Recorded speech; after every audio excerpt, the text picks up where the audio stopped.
एक गांव में एक मूर्तिकार रहता था। वह भिन्न भिन्न प्रकार की मूर्तियां बनाता था। लोगों को उसकी बनाई मूर्तियां बेहद पसंद आती और वे उसकी खूब प्रशंसा करते। लेकिन मूर्तिकार सोचता कि काश मेरे पिताजी भी मेरी प्रशंसा करते तो कितना अच्छा होता। परंतु उसके पिताजी उसकी बनाई मूर्तियों की प्रशंसा करना तो दूर बल्कि उसकी मूर्तियों में कमियां निकाल देते। वे कहते कि तुम इससे भी अच्छी मूर्तियां बना सकते हो, तुम्हें और प्रयास करना चाहिए अपनी मूर्ति कला को निखारने के लिए। मूर्तिकार थोड़ा देर उदास रहता, फिर अगले ही पल वह सोचता कि इस बार मैं ज़्यादा मेहनत करूँगा। जो कमियां मेरे पिताजी ने मेरी मूर्तियों में बताई है मैं उसे सुधार करूँगा। ऐसा सोच के वह मूर्तियां बनाता। फिर भी उसके पिताजी उसकी बनाई मूर्तियों में कमियां निकाल ही देते। वह उन्हें बेहतर मूर्ति बनाने की सलाह देते। मूर्तिकार सोचता कि एक दिन ऐसा जरूर आएगा जब पिताजी मेरी मूर्तियों में कमियां निकाल ही नहीं पाएंगे। मैं इतनी अच्छी मूर्ति बनाऊंगा कि वे अवश्य मेरी प्रशंसा करेंगे।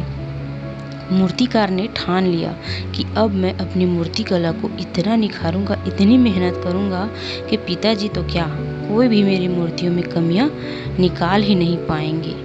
ऐसा करते करते सचमुच वह मूर्तिकार मूर्ति कला में निपुण हो गया। विश्व भर में उसकी मूर्तियों की प्रशंसा होने लगी।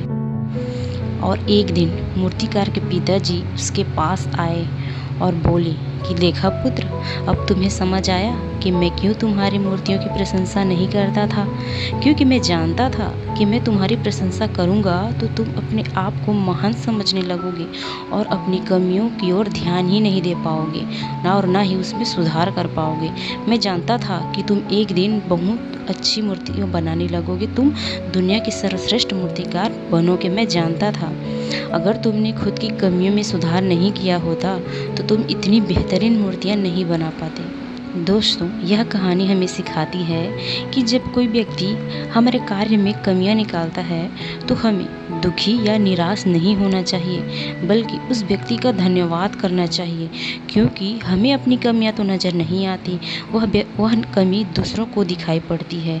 और जब कोई हमारे कार्य में कमियां निकालता है तो हमें उस मूर्तिकार की तरह उसे बेहतरीन ढंग से करने का प्रयास करना चाहिए। तभी हम उस कार्य में महानता हासिल कर पाएंगे और उसके बाद जो सफलता मिलेगी या जो प्रशंसा मिलेगी वह वास्तविक होगी। यह वीडियो आपको कैसी लगी कमेंट करके ज़रूर बताइएगा। यह वीडियो देखने के लिए आपका बहुत बहुत धन्यवाद।